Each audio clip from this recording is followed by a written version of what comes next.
Hey, I'm Shannon Rice, the podcast producer here at C-SPAN, and this week's Lectures in History podcast is all about underground newspapers from the 1960s. Boston University professor Angela Ards' discussion includes the work of Emory Douglas. His art during the Civil Rights Movement visualized a situation that did not yet exist in order to encourage an eventual realization. Learn more in a moment. Class starts right after this. Sephora stores are everywhere you are. So just pop in when you need a brown lip to match your 90s playlist. A confidence boost before your interview? Or a last-minute gift for mom's birthday. There's always a Sephora near you. Just pop in. Use our store locator to find your local Sephora or Sephora at Kohl's. So good afternoon. It's good to see everybody today. We're continuing our conversation of the underground press with two publications called La Raza and the Black Panther newspaper. In the book that we've been reading, our text for this class, John Macmillan's The Smoking Typewriter, he has suggested that the outgrowth of these publications that we've been studying from the 60s, these student radical outsider publications, grew out of an activist group called Students for a Democratic Society, and their work was defined by the 1962 Port Huron Statement, right? And its humanistic values of social interdependence and participatory democracy. So we've spent the last month kind of mapping all of that, east, west, north, south, trying to get a sense of that whole network, right, that is the underground press. But today we want to start trying to complicate that narrative, right, to think of who is included in that particular historical scholarship on the underground press. And so talking about two contemporaneous publications. They're from the 1960s. We're going to talk about La Raza today, and I hope to get to a little bit of the Black Panther tomorrow, and then we'll continue our conversation of them both on Thursday.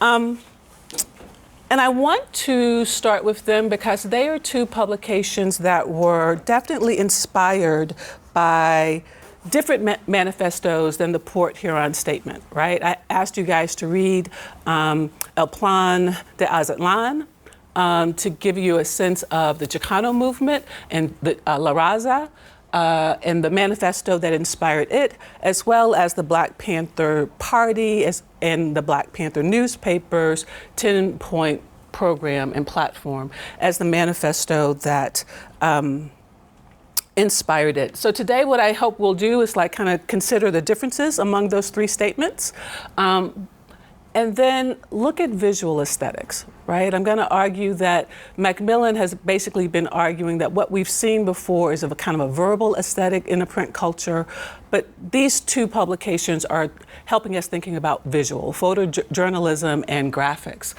So that's what we'll do. That's my plan for today. That sound okay? All right. Here we go. So Macmillan, right, saying this, the 1962 Port Huron Statement defined the underground press, but I'm introducing two others to you. And he says that they, that those presses had this verbal aesthetic, meaning that one, there was a belief in the power of words to make change. We talked about that a lot, this idea of the mimeograph machine being the founder of the underground press and the ways that they were able to create all of these publications and get them distributed.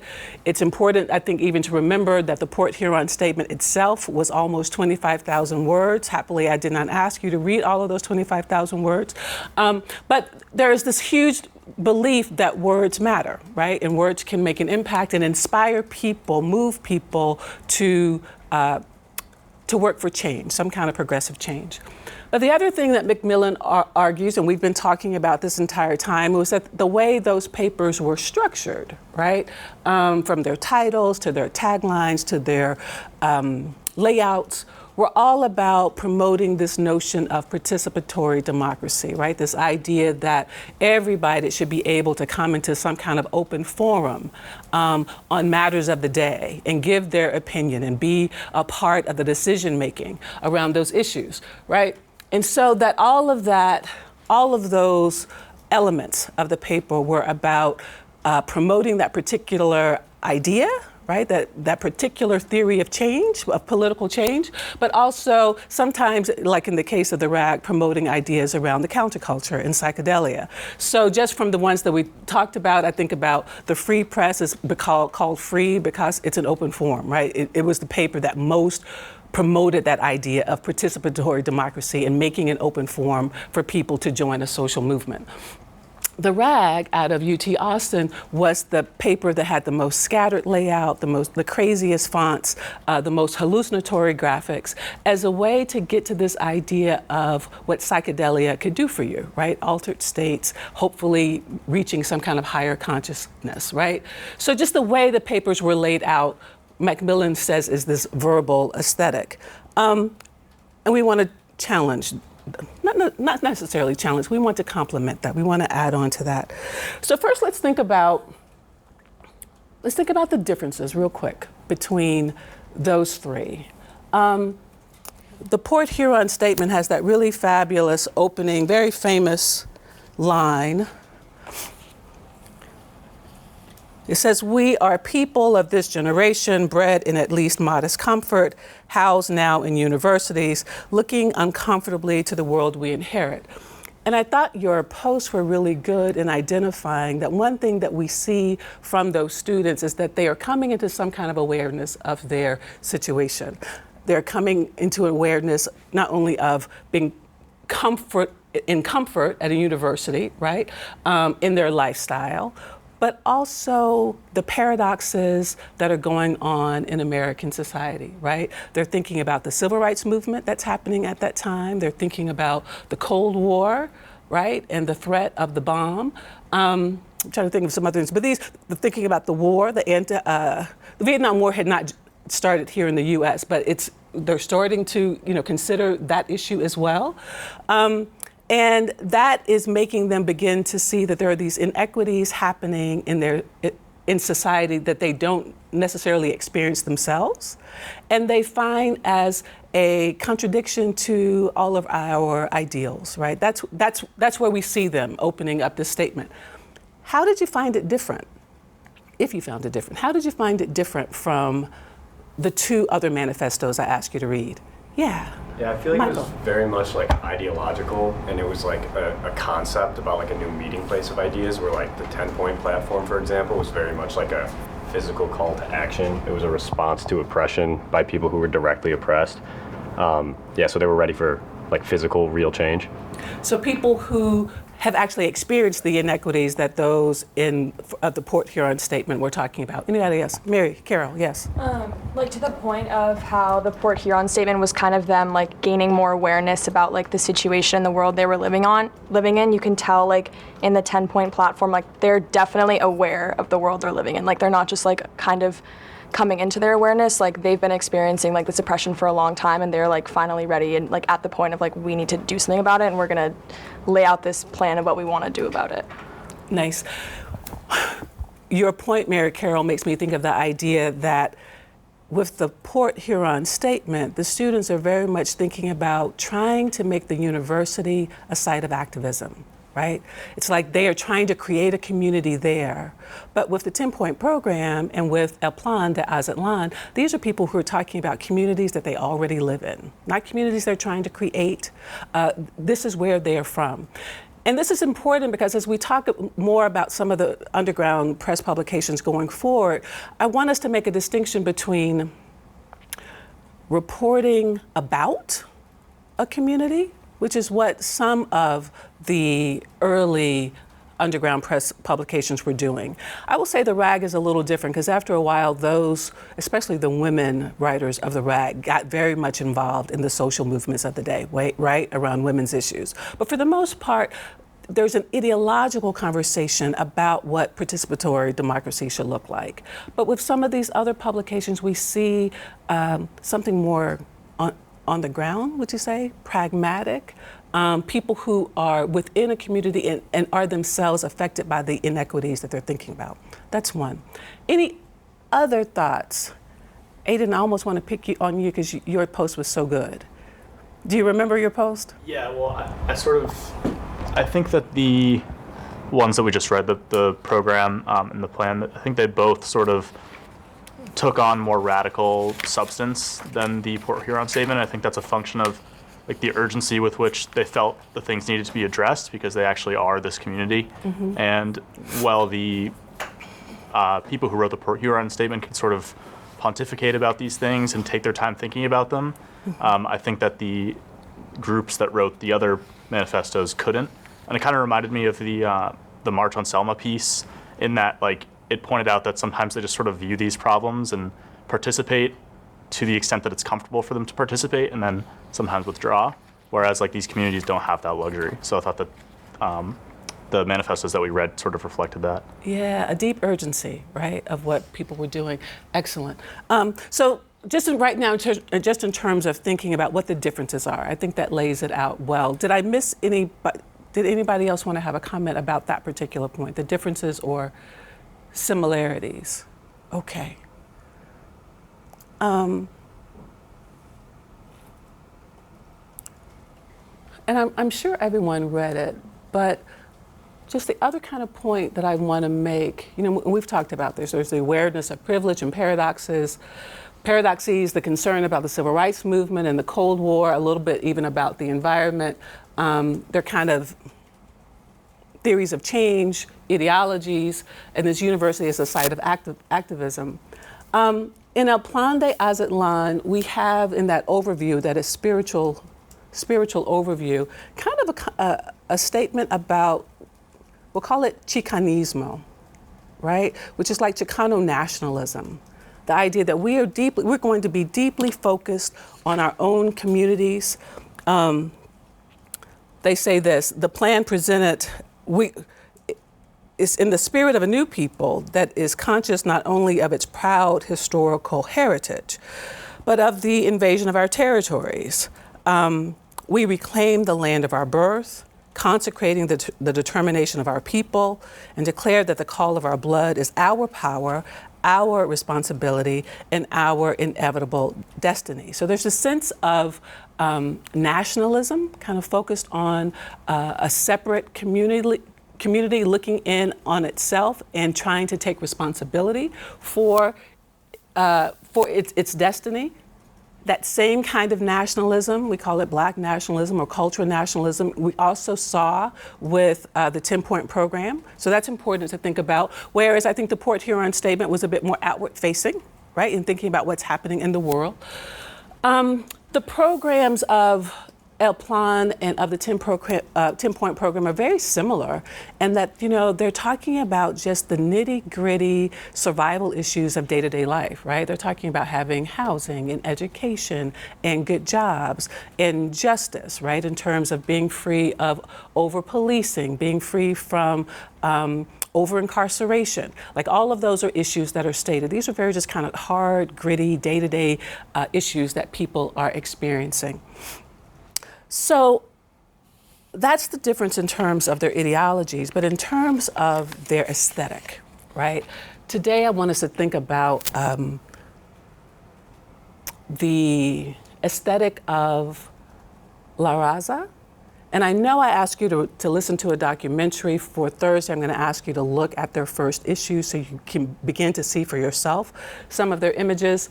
And I'll also ask you to look at the first issue of the Black Panther Party. But today I want to just kind of lay out what some of the aesthetics were and have that help you guide you in your reading for Thursday.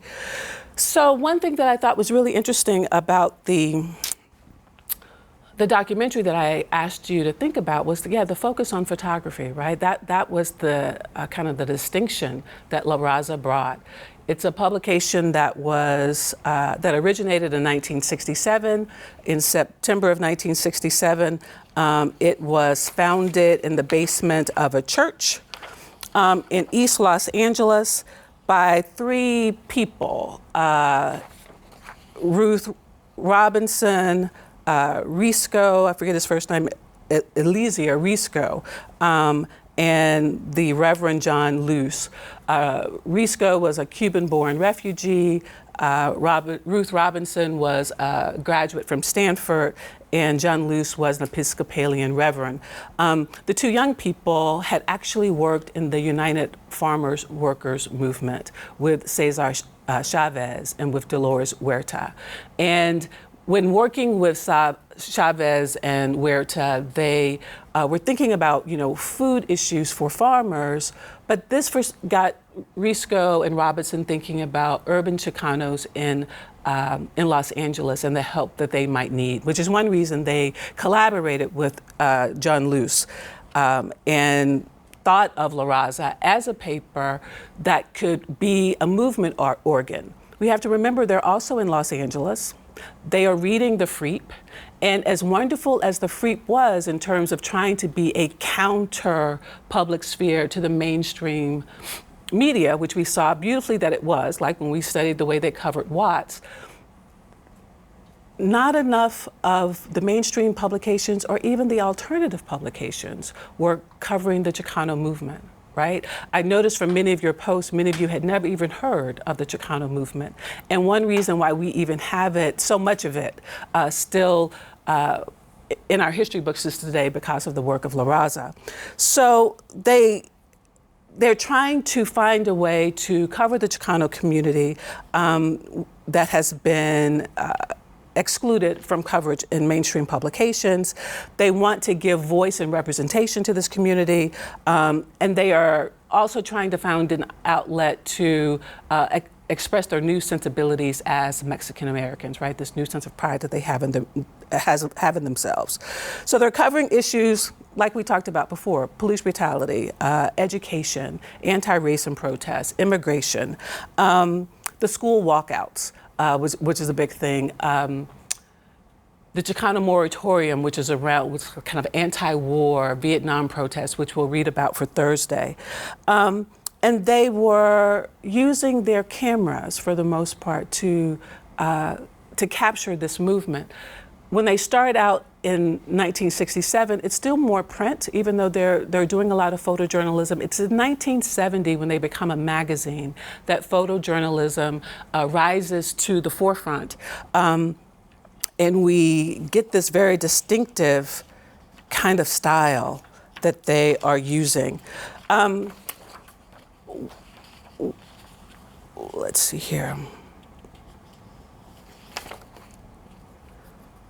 So there are a couple of things that I wanted to mention that they were doing. In some ways, even though El Plan de Azatlan is drafted in 1969, so kind of 3 years after La Raza, that plan was trying to solidify and codify a consciousness that was circulating throughout the social movement, right? So part of what they're doing here in La Raza is to communicate the ideology of Chicano nationalism, right?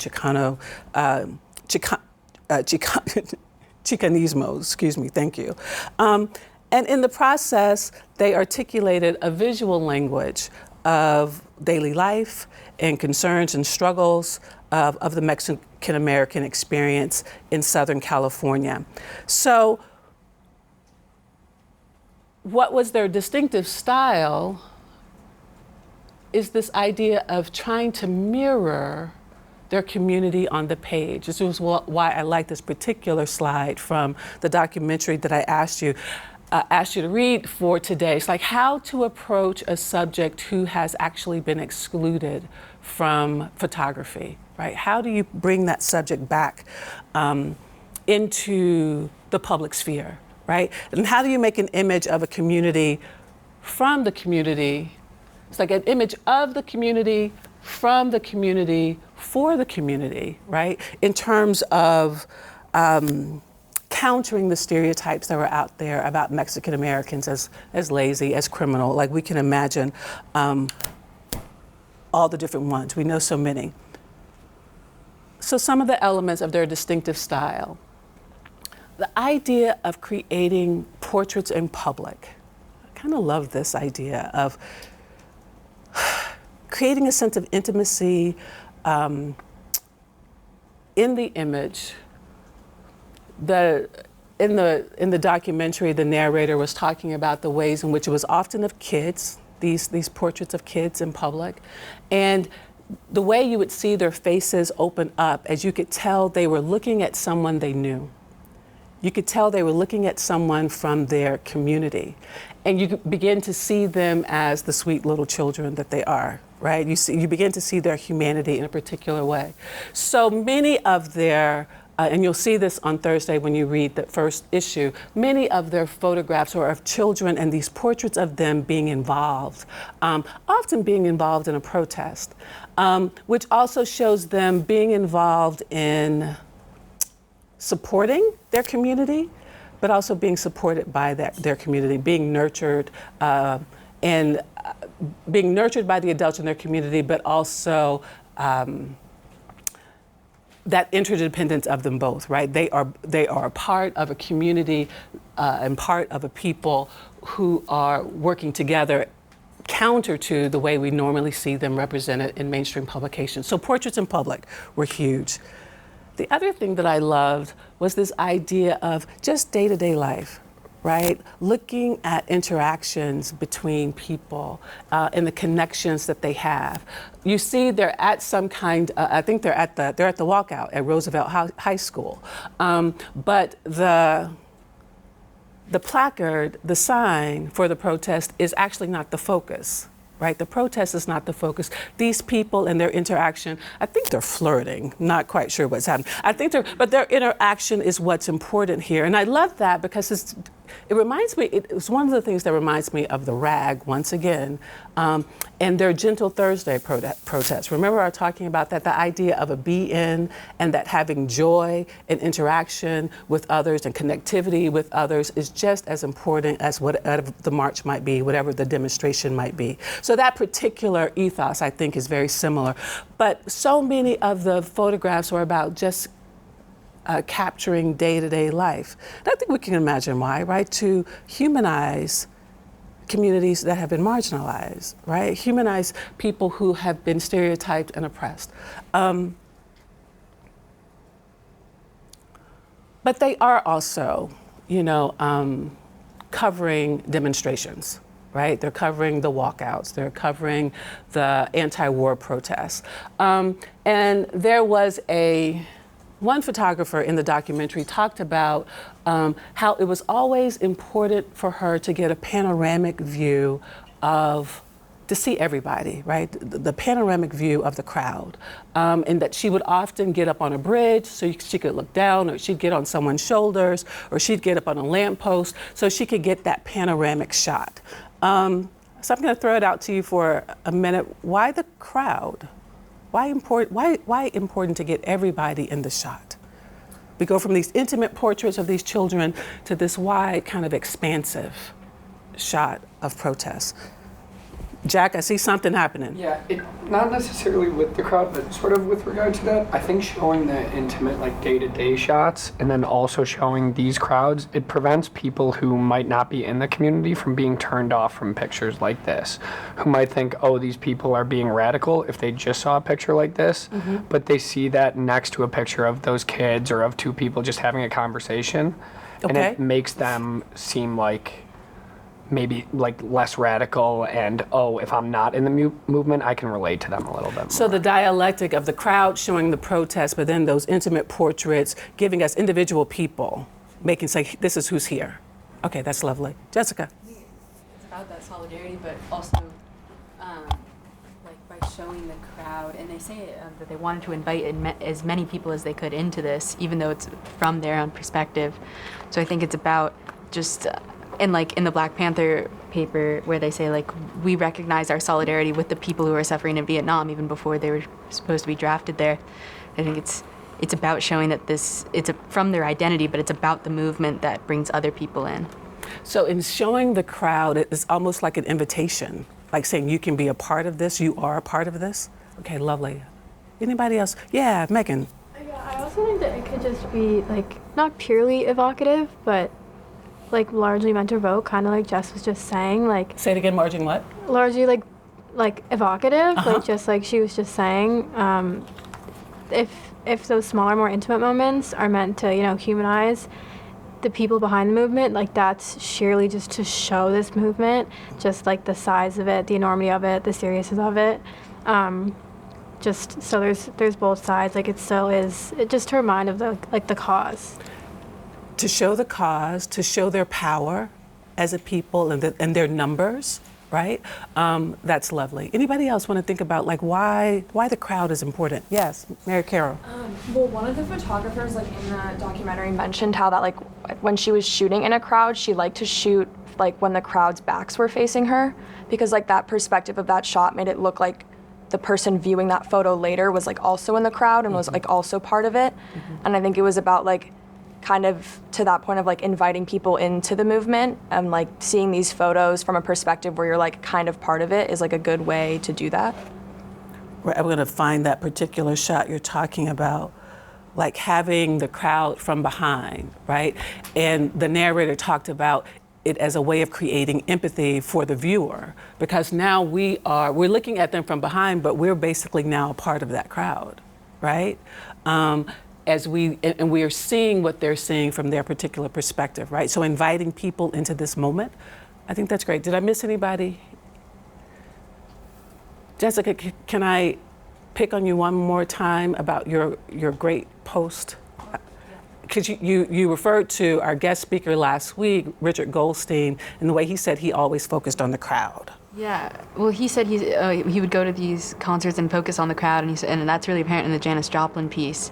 I think it's really evocative of that, like, this is happening now. Like, you can show all the pictures of the everyday moments and things that happen routinely, but this sort of pressurizing moment of the crowd being there and asking you to join them, I think is so much more powerful. And I love that point that you were making in your post, Jessica, in connecting La Raza to the counterculture, right, that we have been studying through the rag and through Richard Goldstein's music criticism, this idea of getting into the special space of the now, right, this special place where everyone feels connected and a part of this movement and feels a certain kind of urgency.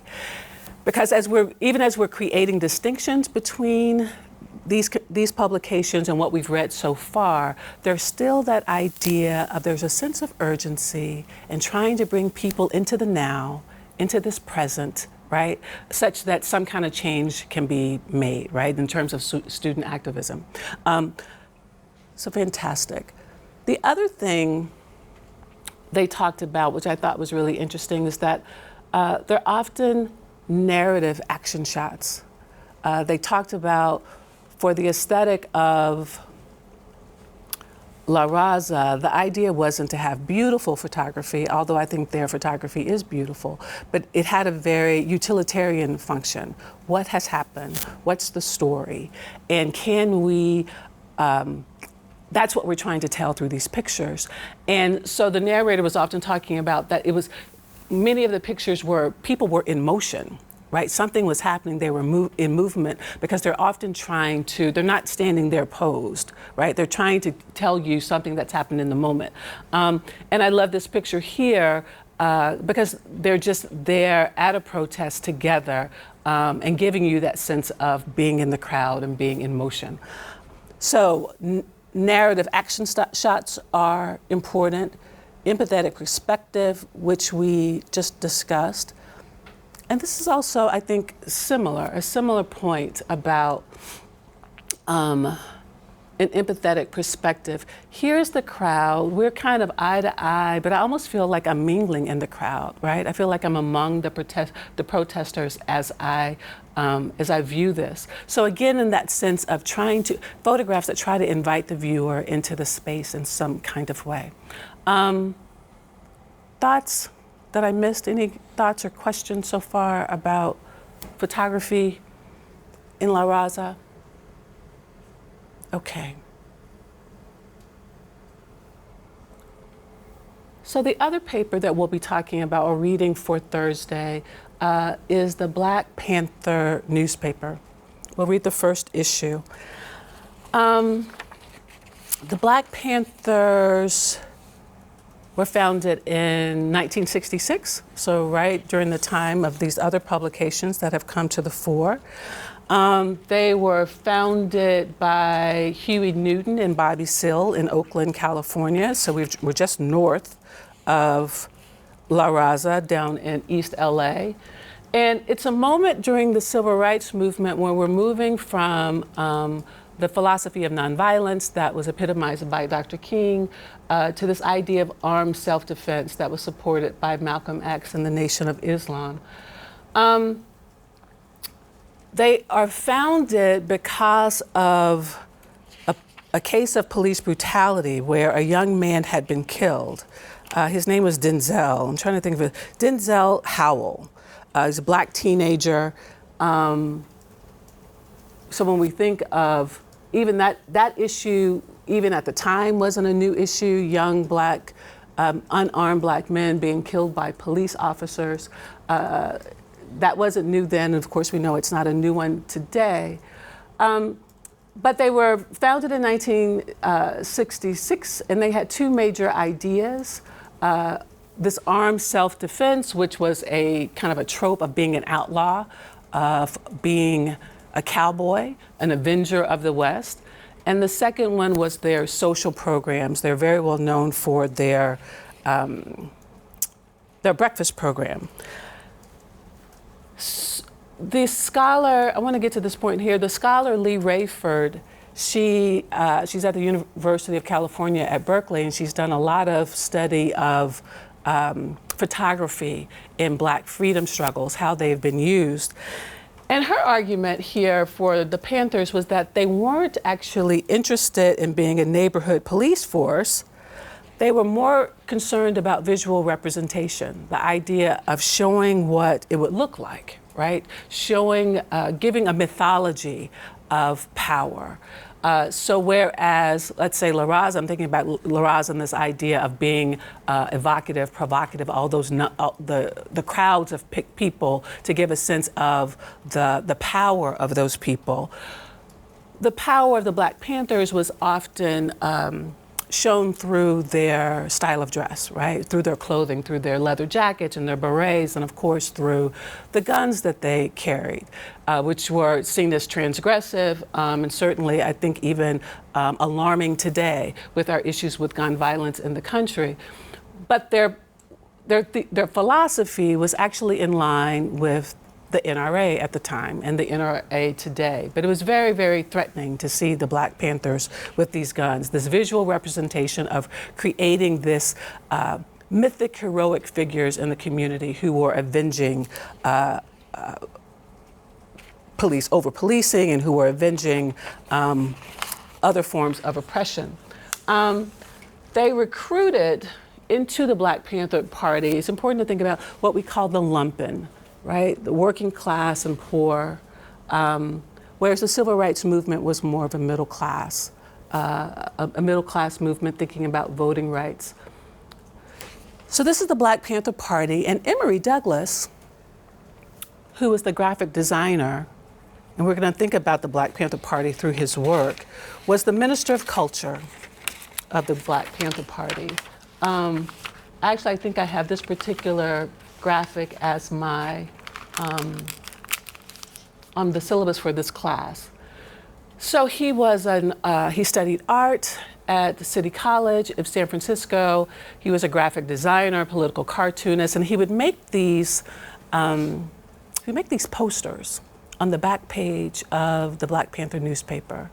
And he was trying, we're going to argue with these posters, to create the same kind of mythology, this visual representation of a powerful figure, and to help arm Black folk in Oakland psychically with the idea of their own sense of power in the world. Just kind of think about the aesthetic for a minute. The lines are dark and bold. And I'll show you some more in a minute. He usually has some kind of typography to go with it. Like, so there's words, right? So the image and words are working together in a way that is one might call propagandistic, right? It's propaganda. So there's a combination of text and image in his work, which is actually kind of the techniques of commercial artists, but he's bringing it into the newspaper. There are striking drawings of Black people, a lot of use of color. So all power to the people is one of the slogans of the Black Panthers. So I'm going to show you just some imagery to show you this particular image, because I want you to think about it for your reading. So one phase of his work in trying to create a visual representation of everyday Black people, kind of in heroic, like heroic figures, right? To give them the sense of an idea of their own particular power. We've gone too far. Hold on one second. The lumpen and arm struggle. Okay. So it's part of an effort to get the poorest of the poor involved in the Black Panther Party. They are often in combat poses, they're armed, they're taking control of their lives, participating in armed struggle. And he tries to make in the different kinds of back pages, like, these posters are at the very back page of the Black Panther Party. So it's like, they're reporting on all the things that are happening in the community, but at the very end, there's a picture of someone who looks like everyday people who are inspired by what they've read and who are metaphorically joining in revolution, right? Some kind of revolutionary activity. They see themselves as revolutionaries. And he is trying to make revolution seem possible in a reasonable response to the conditions. And he's also creating, and I think this is really important, a visual mythology of power for people who feel victimized and powerless. Very, very different from the civil rights movement in terms of audiences are trying to convince people for jobs, and here, jobs now, like is what this March on Washington was about. But here it is the lumpen who are in movement, metaphorically, for their economic rights. The civil rights movement, this is important, I think important, the civil rights movement is like kind of talking to a larger, wider audience, right, is it's convincing the nation to join that particular struggle. And we'll talk a little bit about the pros and cons of this. The Black Panther newspaper is often talking to Black communities, right, very inward facing. The photography of the civil rights movement often showed people who had been brutalized to great effect. I know many of you probably know the story of Emmett Till, right? And the story of Jet magazine carrying that particular photo of his brutalized body. It was mobilizing. It was absolutely mobilizing for the civil rights movement. It was the spark for that particular movement. But the Black Panther Party, in trying to have a different aesthetic, was like, we don't want to show bodies brutalized, right? We want to show them seemingly looking as if they are empowered, looking as if they are heroic. So trying to imagine what the future might be, like what is in fact possible. So Joshua Bennett, he's a scholar, he was at Princeton, I'm not sure where he is now, but he calls this graphic work of Emory Douglas a chronopolitical act. A chronopolitical act in which he is visualizing situations that did not exist, right, to encourage an eventual realization. Very similar shots show African Americans in solidarity with people around the world. So that's actually a really important distinction between the Black Panther newspaper, as well as a distinction with La Raza, they are actually thinking more about international issues, whereas the other publications that we've talked about are really focused on localities, right? The local news. And then finally, there are the survival programs, Survival Pending Revolution. Emory Douglas is most known for those mythical heroic figures, but he did a lot of graphic artistry that was pictures of children, right, thinking about what a future might look like. Pictures that talked about their free breakfast programs, right, and the survival of the community in that way. Pictures that talked about the need for voting. These two gentlemen are on their way to vote. This was a poster in support of Shirley Chisholm when she was running for president. This is also about voting and supporting Black businesses. But it's interesting to me, it's a church woman with her tambourine, right? So it's like an image that people know. It's an everyday, invoking the culture in a political way in terms of people getting involved. So that was kind of the last way in which Emory Douglas, and this is actually my favorite in the sense that the lines are so soft, as this baby is this particular baby is soft. Okay. All right. So for Thursday, we're early, but for Thursday, what I want you to do is read Volume 1, Issue 1 of La Raza, the first volume of their magazine. In that first Volume 1, Issue 1, there's an editorial. Only read the editorial and read this very famous poem, Yo Soy Joaquin. Then read the edition of the magazine and the first issue of Black Panther newspaper. What I want you to do is to think about obviously the visual aesthetics, the Chicanismo, the Black nationalism, and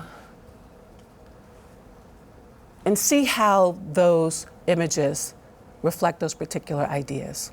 All right? Do I have any questions for Thursday's reading? All right, we're done.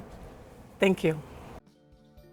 Check out American History TV, either on our website at c-span.org/AHTV or on C-SPAN 2 every weekend from 8 a.m. Saturday through 8 a.m. on Sunday.